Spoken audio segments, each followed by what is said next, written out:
Famelan-keloka, famelan-keloka, famelan-keloka. Seminera iarana amin'ny pastora Rakotormino Norva. Falmanolotra ny araba ho antsika rehetra indray tratran'ny tiandro faharoa amin'ny famelabelarana seminera ara-baiboly momba ny famelan-keloka ity. Satria seminera le atao eto dia misy teboka efatra aloha zany tiako ampatsahivina antsika mialohan'ny idirantsika amin'ny famelabelarana androany. Voalohany, seminera no atao dia avelantsika Andriamanitra no hiteny. Ny toko sy andininy zany betsaka atao anatin'izao famelabelarana zay ataontsika izao. Ny faharoa, tsahivina kely ny zavatra ny anarantsika, ny arantsika ny anatra omaly. Ny teboka faharoa tsindrintsika zany dia izao: voatahirin'ny anjely any an-danitra tsy misy diso ny eloka zay nataontsika tsiraray avy. Araky ny boky zay nisoroatan'ilay vehivavy kristianina araky ny resantsika omaly ny Anabavoet, dia milaza izy eo amin'ilay boky hery mifanandrina pejy faharoa sy dimanjato ka ny paragrafy fahatelo, manao hoe ny anjelin'Andriamanitra ny vavolombelona ny amin'ny fahotana zay ataontsika, ka manoratra an'izany tsy misy diso ao anatin'ny boky. Ao amin'ny Korintianina faharoa toko 5 ka ny 10 fa isika rehetra dia tsy maintsy hita toetra miarihary eo amin'ny fitsaran'i Kristy. Ary ao amin'ny Kolosianina toko 2 ka ny 14 dia misy soratanany didy miapanga antsika rehetra. Teboka fahatelo, tsy haintsika no mijanona tsy hanota. Ao amin'ny Jeremia toko 17 ka ny 17 dia raha mahay manova ny odiny ny Etiopianina ka mahay manova ny sorany koa ny leoparda, dia afaka manao tsara tsika zay efa zatra mpanao ratsy. Ary ao amin'ny Romanina toko 7 ka ny 17 tsy zay tsara tiantsika atao ane no ataontsika fa ny ratsy mandrakariva. Amin'ny teboka fahaefatra dia olana tsy hain'ny olombelona vahana mihitsy ny olona ny fahotana. Araky ny voalaza tamin'ny Mika toko 9 ka ny 17 fa moa sitrak'Andriamanitra va nondrila arivoarivo ny renirano diloilo sy ny sisa mba entitsika anerana ny fahotana zay vitantsika ao anatren'Andriamanitra. Ary ao amin'ny Jeremia toko 2 ka ny 12 na dia misasa amin'ny sirahazo ary tsika ka makalavenina betsaka anadiovana ny fahotantsika, voasoratra foana ny elontsika tsirairay avy. Ry havana malala, inona zany ny tokony ho atao eo anatrehany zany zavatra rehetra zay misy? Romanina toko 7 ka ny 14, raha mbola miresaka an'ilay teboka fahaefatra, indrisy olo-mantra aho, iza no anafaka amin'ny ty fahafatesana, anafaka amin'ny tenany ty fahafatesana ity.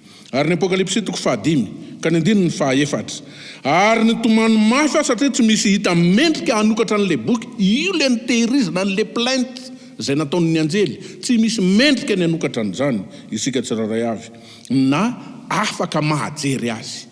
Ry havana malala, raha lasa nabavy malala, soa ihany manoloana an'izany olana goavana izany dia isaorana ny tompo. Fananomana zavatra ho asy ho anao dia ny drafim-panavotana izany. Ka izany ny vaovao mahafaly, izany ny tena filazantsara, drafim-panavotana ho avitra zany zao zasy ianao isika tsiraray avy. Le elontsika Andriamanitra ny mandamina n'izany rehetra zany. Andriamanitra ny mandamina ny toe-javatra rehetra momba sy ny momba anao, tsy misy tokony atahorana fa andao arantsika ny toy ny famelabelarana rehetra. Androany ary loha hevitra zay hodinintsika ny drafim-panavotana. Mialohan'ny andinintsika n'izay indray araka anondrika ny lohantsika hivavaka isika. Ray masino manatreny fotoana rehetra zay atao, ary mamela eloko anay ianao ny fananao masina irahanao ka mitenena Jehovah fa miaino anao zahay tsiraray avy, noho ny amin'ny anaran'i Jesosy. Amen. Raha miresaka ny amin'ny drafim-panavotana isika dia anaraka indray fizarana efatra tsotsotra amin'ity andro androany ity. Voalohany ary, fitsarana mitaky fahamarinana tanteraka ny fitsaran'ny lanitra. Ao amin'ny Mpitoroteny toko 12 ka ny 17 sy ny 14 dia milaza fa ny atao rehetra dia hoentin'Andriamanitra eo amin'ny fitsarana. Any amin'ny lay boky hery mifanandrina indray pejy faharoa sy dimanjato ihany ka ny paragrafy fahatelo a tsy manao fahadisoana mihitsy Andriamanitra amin'ny fanombatombanany ny toetra mampanahintsika. Tsy manao fahadisoana Andriamanitra. Ary ity misy boky anankiray hafa izay nisoratana io mpanompo vavin'ny tompo. Ao amin'ilay boky atao hoe ilay fitiavana mandresy a, ka ny pejy faharoa amby roapolo sy valonjato ka ny paragrafy fahatelo dia enontsika tsara ny lazain'io boky io. Mitaky fahamarinana ny lalàna, mitaky fahamarinana, fiainana marina, toetra mampanahy tanteraka. Ary ao amin'ny Isaia 7:30 ka ny 9:20 fa Jehovah ny mpitsara antsika, Jehovah ny mpanome lalàna. Hatramin'izay ny nahazatra ny nahazatra anao, mpitsara Andriamanitra, mpisolo vava Jesosy, mpitsara ilay zanak'Andriamanitra, mpitsara Jesosy. Fa androany hay mbola misy asa hafa izay ataon'i Jesosy eny an-tany, mpanome lalàna izy, mpampanohy lalàna izy, procureur ihany koa Jesosy. Ka izao ny procureur dia mangataka mandrakariva ny ampiarana ny didim-pitsarana, ny ampiarana ny sazy ho an'izay mpandika lalàna. Zay no anjarany. Ka eto dia mampatsiahy antsika fa ny fanajana ny lalàna zany no takiana ho an'ny mpanota anankiray. Tsy misy famindram-po ho an'ny mpanota, zay no takian'ny lalàna.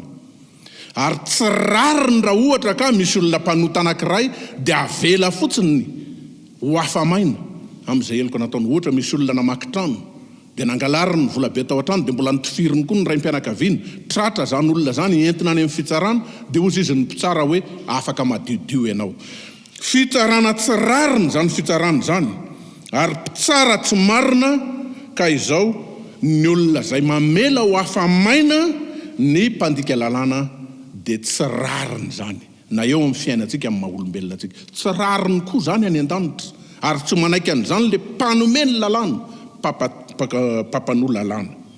Ry havana malala, zay no mahatonga Noabolana 7:20 ka ny 10:10 milaza hoe izay manamarina ny meloka sy ny manameloka amin'ny marina dia samby fahavetavetana eo i mason'i Jehovah.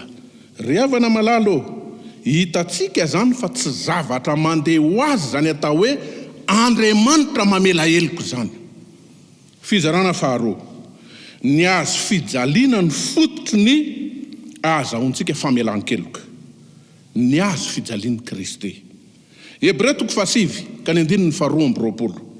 Fa raha tsy misy raha latsaka dia tsy misy famelan-keloka.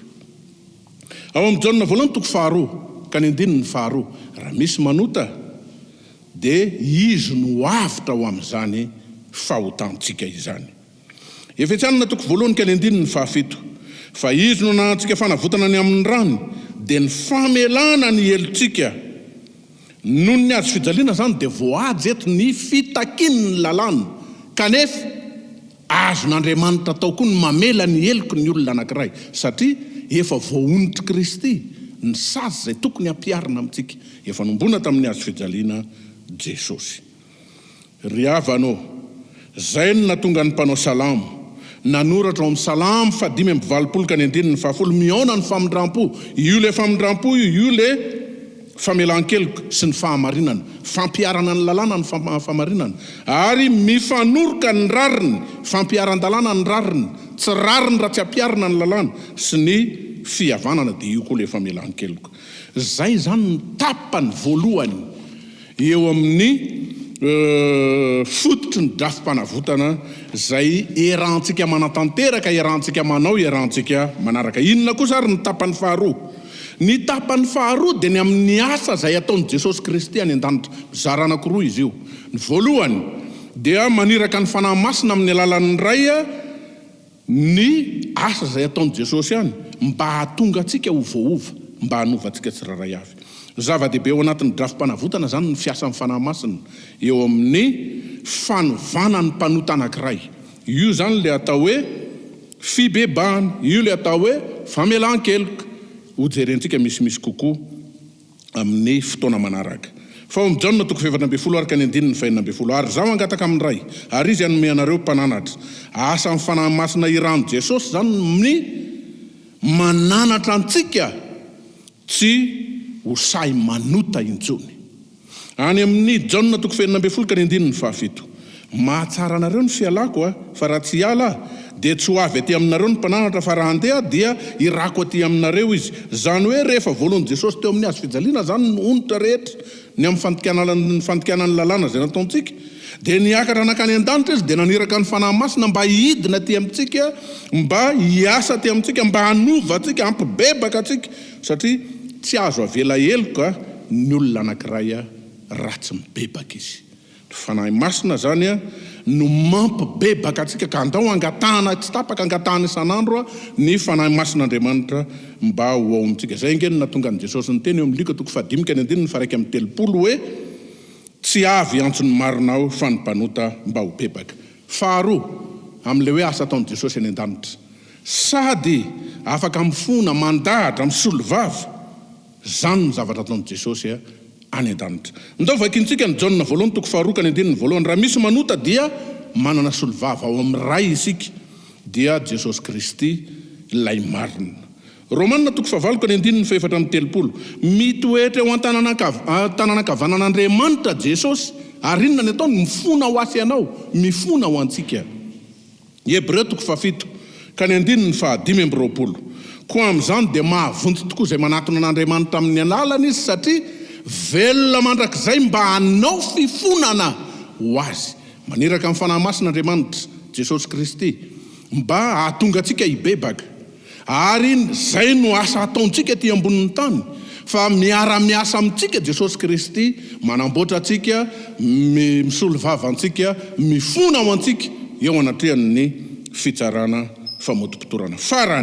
Fizarana farany, vokatry ny nataon'i Jesosy dia voavela ny helotsika tsiraray avy. Hitantsika omaly fa ny fahotantsika tsy voavela no mahatonga ny vavakantsika tsy mivaly. Isaia 7:1-2 tadiditsika zay. Jeremia 5:1-5, manakana ny sotso azo tsika io fahotana zay ataontsika io, ary io ihany koa no mahatonga atsika ho very. Dia andao ho raisitsika tsirairay ireo. Voalohany ary, mivaly ny vavaka zay ataontsika rehefa voavela helokontsika. Luka 5:1-7, lay lehilahy narary ny paralysisa. Dia niteny Jesosy eo amin'io andininy hoe iza moa ny moramora kokoa ny manao hoe voavela ny helokao, sa ny manao hoe mitsangana ka mandehana. Mifamatotra tanteraka zany ny famelan-keloka sy ny famahana ny olana. Rehefa voavela heloka le marary ny paralysisa, nitsangana izy. Ny dikan'izay, ny olona anankiray voavela heloka miva ny olana rahalasy anabavy malala izany. Jakoba 5:1-5, ny fiasan'ny fivavaky ny marina dia mahery indrindra. Rehefa marina isika ny olona marina, olona voavela heloka zany, dia tsy misy tokony ho atahorana intsony amin'ny fivaliany ireo vavaka rehetra zay ataontsika. Firifiry moa ny olona ny manana olana, mandeha makany am-piangonana, manao ny fifadin-kanina, mitaraina amin'Andriamanitra. Hitantsika zany any amin'ny Isaia 5:15-7, fa na mitaraina amin'Andriamanitra azy ianao tsy mihaino Jehova, na miora eo anatin'ny fifadin-kanina azy ianao tsy hamaly ny vavaka Jehova. Zay ny voalaza ao. Inona ny antony? Jehova ny tianao hamelany heloka fa ianao tsy hibebaka, tsy manaiky hiasany ny fanan'Andriamanitra. Ry havana, ny faharoa ary hamaranantsika azy, andova ny fiainana mandrakizay ianao rehefa voavela ny helokao. Jaona 3:1-3, zay mino ny zanaka ny manana ny fiainana mandrakizay. Zay mino ny zanaka. Ny finonao zany, ny fanekenao zay nataon'i Jesosy Kristy teo amin'ny hazo fijaliana, dia mitondra ny famelan-keloka ho antsika mba hahatonga antsika handova n'ilay fiainana mandrakizay ho avy ao arinao. Amin'ny Tesalonianina 2:4, ny 9:9 sy ny 9:17, ny maty ao amin'ny Kristy hitsangana, ny velona ka mitoetra ao amin'ny Kristy, dia izao hiara hitsena ny tompo eny amin'ny rahony lanitra ireo karazan'olona anankiroa ireo. Tsy mandeha ho azy zany hoe ao amin'ny tompo, tsy mandeha ho azy zany hoe mitoetra ao amin'ny tompo, mila manaraka ny sitrapon'Andriamanitra zasy ianao. Ny fanahy masina ny ampitoetrany zany ao anatintsika tsiraray avy. Apokalipsy 1:2-4, ary ho fafany ny ranomaso rehetra eo amin'ny maso, dia tsy hisy tsony ny olana fa efa lasa ny zavatra taloha. Na ranomaso na fahafatesana io na fanaintainana io na fitarainana io sy ny endriky ny efa lasa ny zavatra taloha. Tsy mba mahafinaritra antsika ve raha ho voafafa ny ranomasontsika, ho avy ny fotoana ahatonga antsika rehetra ho tanteraka amin'izany rehetra izany. Tsapanao ngamba ry havana fa tsy misy zava-dehibe mihitsy mihoatra n'ity drafim-panavotana ity ny eo amin'ny fahamarinana izay toriantsika sy arantsika raha nanaraka ny famelabelarana teo isika. Ka tokony hiainantsika, tokony hinontsika izany famelan-keloka izay atao amin'ny drafim-panavotana izany. Zao mivolaza ao amin'ny Hebreo 9:1 amaranantsika azy, ary amin'izany zavatra lazaina izany dia izao ny fotony. Manana mpisorona be toy izany isika dia ilay efa mipetraka eo ankavanan'ny seza fiandrianan'ny ny avy indrindra any an-danitra. No ny asan'io mpisorona be io anie Jesosy Kristy io, ilay niakatra any an-danitra. No ny asan'io no mahatonga ny eloko sy ny elokao, ny elotsika rehetra ho azo avela. Zany no tokony ho fototry ny finoantsika tsirairay avy. Ho tahian'Andriamanitra ny izasy ianao nanaraka an'izay famelabelarana izay. Ivavakantsika tompoko. Ray masino misaotranao ny amin'ny teninao rehetra nomenanay teo. Raha misy tsy mifanaraka tamin'ny sitraponao, amboary zany Andriamanitra mba ho fanomezana voninahitra anao. Avelao ny elokay rehetra, mitahi anay tsirairay avy izay mandre izany teny izany, ary apetraka eo aminao ny amin'ny fitahiana, ny amin'ny mbola ahazahoanay manaraka hatramin'ny farany izao famelabelarana izao. Tononinay mivavaka rengatanay noho ny amin'ny anaran'i Jesosy. Amen. Saotratsika tsirairay avy indray raha lasa nabavy malala isany ry havana malala ny amin'ny fotoana izay natokantsika narahana ny fandaharana iny androany, manasanao indray rahampitso. Zavatra ngeza be ary pratika ny eo amin'ny fiainantsika ny famelabelarana rahantsika rahampitso. Ka dia aza disoina mihitsy ny fotoanantsika rahampitso, alamino izay tokony ho alamina rehetra. Tompo no hitantsika rehetra. Amen. Famelan-keloka, famelan-keloka, famelan-keloka. Seminera iarana amin'ny pastora Rakotomino Norva.